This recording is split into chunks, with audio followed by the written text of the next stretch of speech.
The topic I want to talk about today is just being yourself to the furthest degree.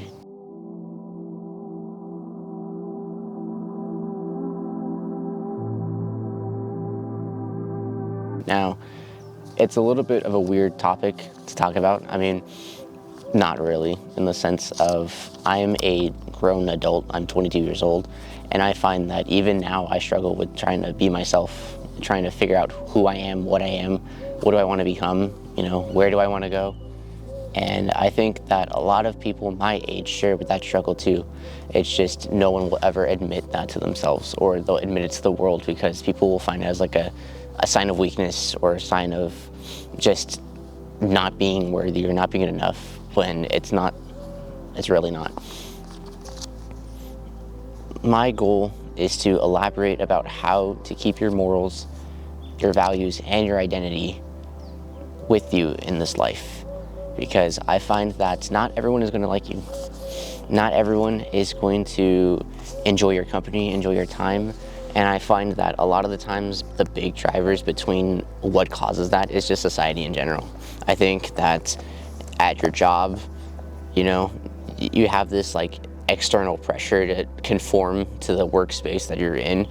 There's people there that you're not used to working with, or at least they have morals and values that don't align with yourself.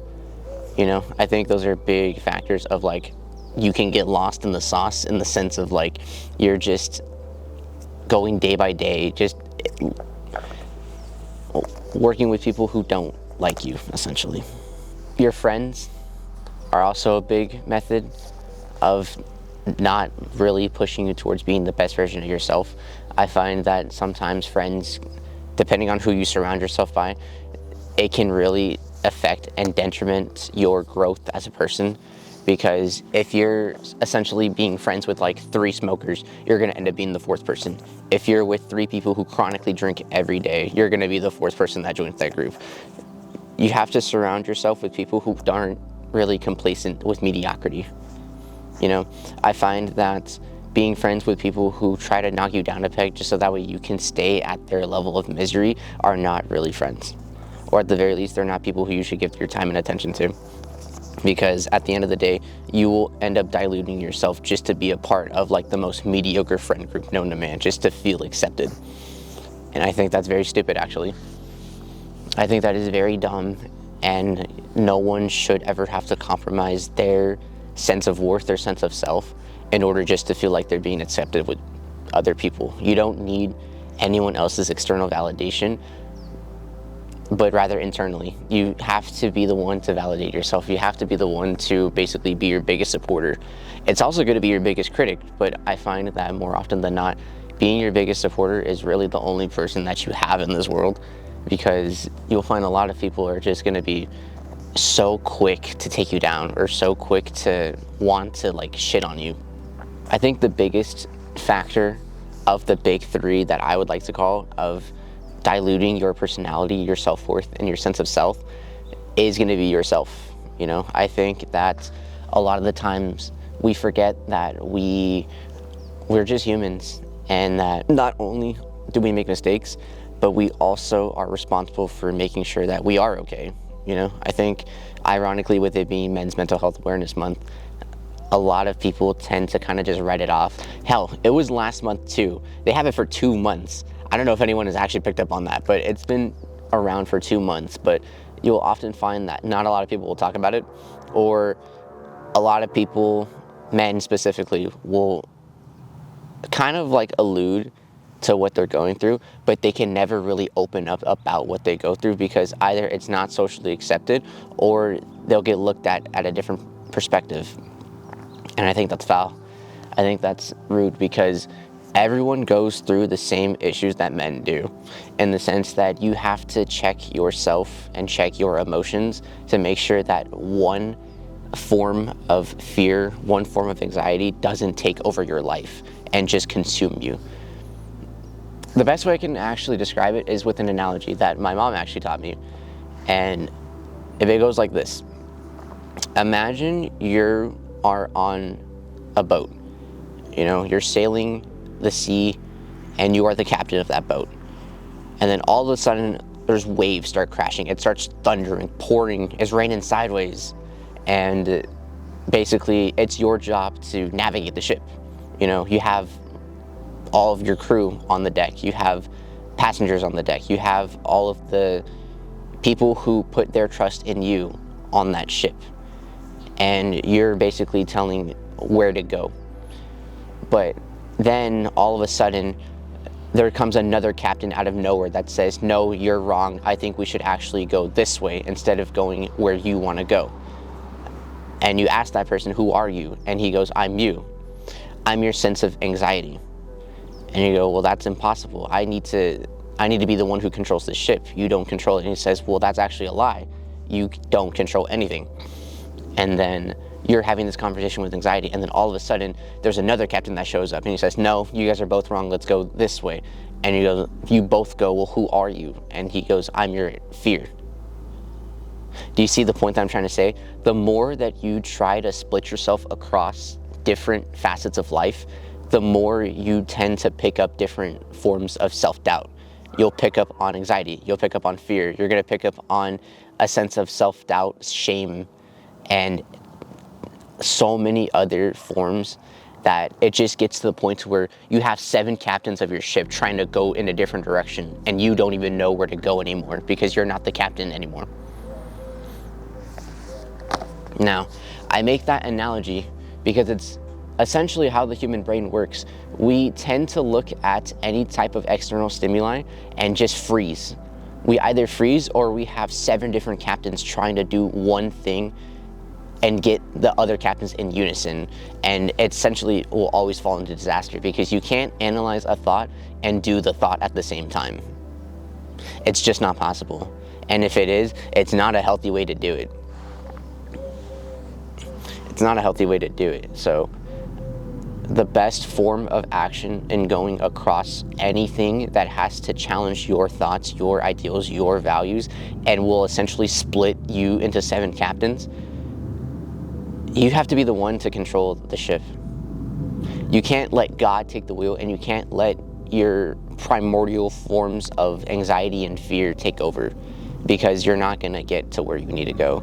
You're not gonna reach your highest sense of self unless you are the captain of your own ship. You're not gonna have that sense of self to be able to start connecting with people the way that you want to connect unless you have that higher sense of self. You're not gonna get anything out of this life that you truly desire unless you are the captain of your own ship.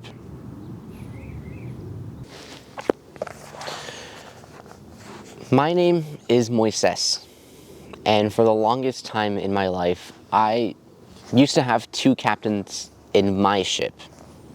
I had Moises, the persona rather, that would show himself over to society, would show him to the world.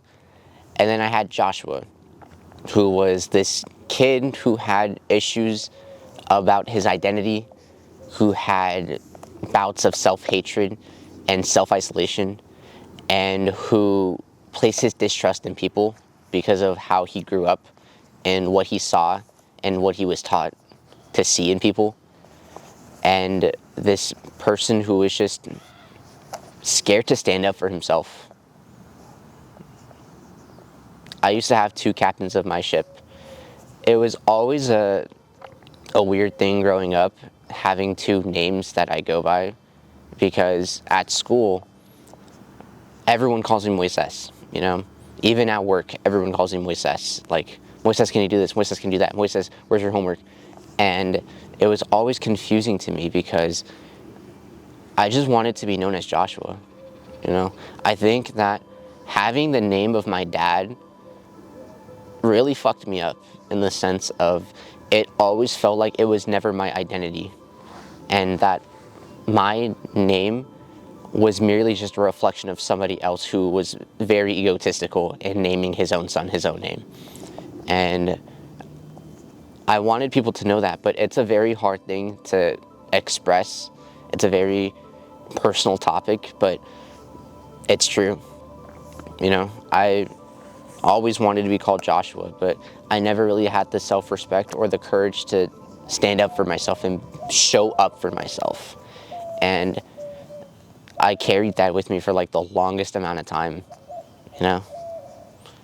When everything is said and done about my life, people are going to remember Moises.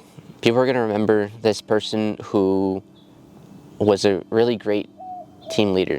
They're going to remember this person who was a really good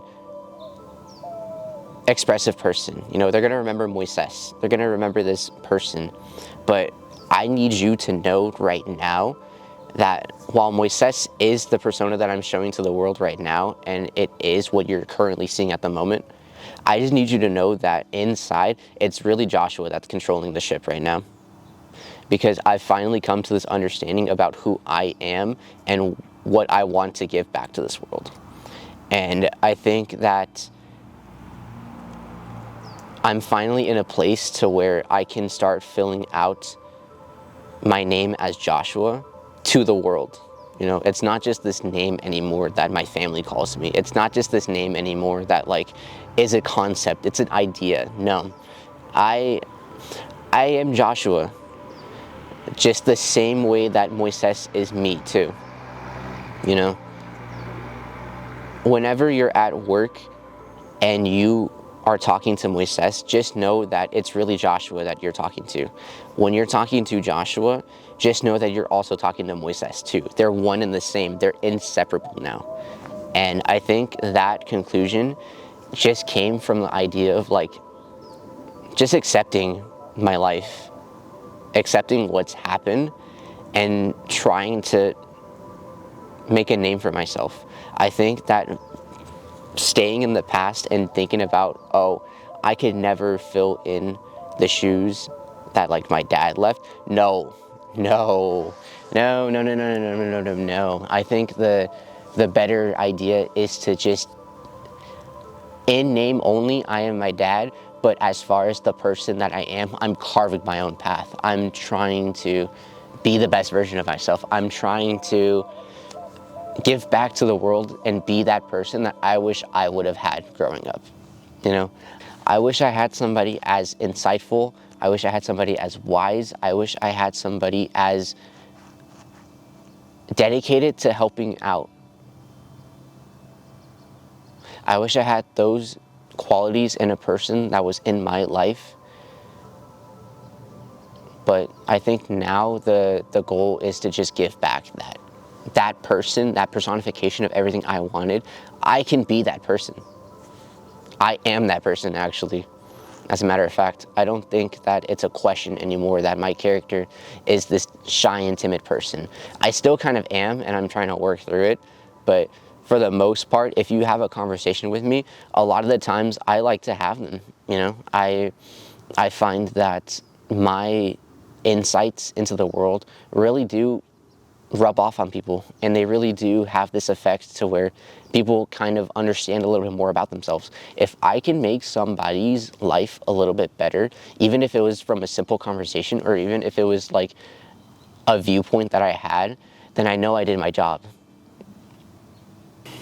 I can say that I truly live for myself now. I don't live for the validation of other people. I don't live for this idea that if I'm nice to people, I can finally get them to like me, or I can get my way if I have people like me.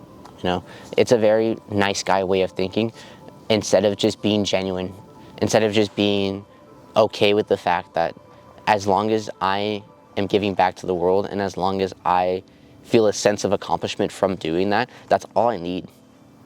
That's all I really need. It's why I like my job so much, despite dealing with so much bullshit. It's why I like smiling whenever I go to the gym, knowing that I destroy my body for like 2 hours. It's why I like trying new things, even having the failure in the back of my mind be ever present. Because I know that living in this present moment is what I would rather do than living in the past and dwelling on what used to be. To say, be you to the furthest degree, is to have the ability to know that as long as you're making an active effort to change yourself for the better, both spiritually, mentally, financially, and emotionally, then you're on your highest path. To say live your life to the furthest degree is to say that you recognize that if nothing happens, nothing happens. You know, change just doesn't miraculously happen. You can't sit there in your own wallow, in your own sorrow, in your own pity, and just be like, why is my life not changing? Because you're not doing anything to change that. To say be yourself to the furthest degree is to say that you have the awareness to know that when nothing changes, and then do something about that to make your life better. You know, maybe you suck at social skills like I do, so it would be beneficial to just start a cold approach conversation. You know, maybe you would like to be more knowledgeable about different facets of your life. You can always go to Barnes and Noble. You can always go to a library and just pick up a book. You know, the main driving factor is you. You have to be the one that wants the change. You have to be the one that is tired of the way that you're living and wants to make an effort for a better life. You know, there's a lot of things that I want to change in my life. You know, I want to be able to have a conversation with anybody off the street. You know, I want to be able to reestablish connections that I lost a long time ago. There's a lot of people I've met in my life that I wish knew this person that I was right now, instead of the insecure person that was walking the halls of high school. I wish that there were people in my life who were able to see this change and growth as opposed to who I was 2 years ago, being this dumb, stupid kid who didn't know how to be an adult and was just kind of coasting through life and didn't really have any social cues.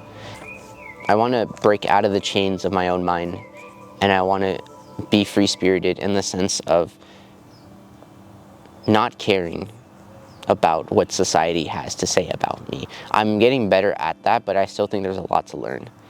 And I think that it's going to take time. It's going to take time to learn that lesson. And I'm okay with that. You know, I have time. I have patience. I have this sense of resilience to sit in this storm and learn how to dance in the rain. You know, I have this sense of self to where I may not be able to be the most socially fluent person in person, ironically speaking, but over a camera, over online, I thrive here. Like, this is my space, you know. I feel comfortable in this space. Like, I don't feel any type of pressure or any type of sense of shame anymore. And it's a beautiful feeling.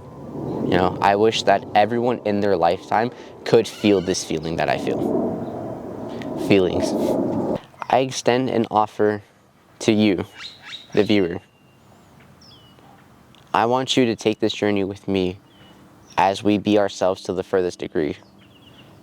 I want you to join me on this journey to take the knowledge and the wisdom that I give you right now, that I learn, that I will share, and apply it to our lives for the better.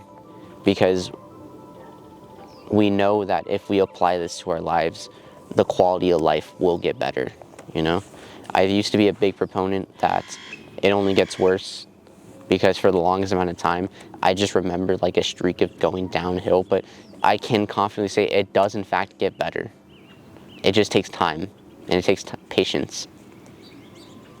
It takes patience, and it takes an open mind to be willing to take this journey.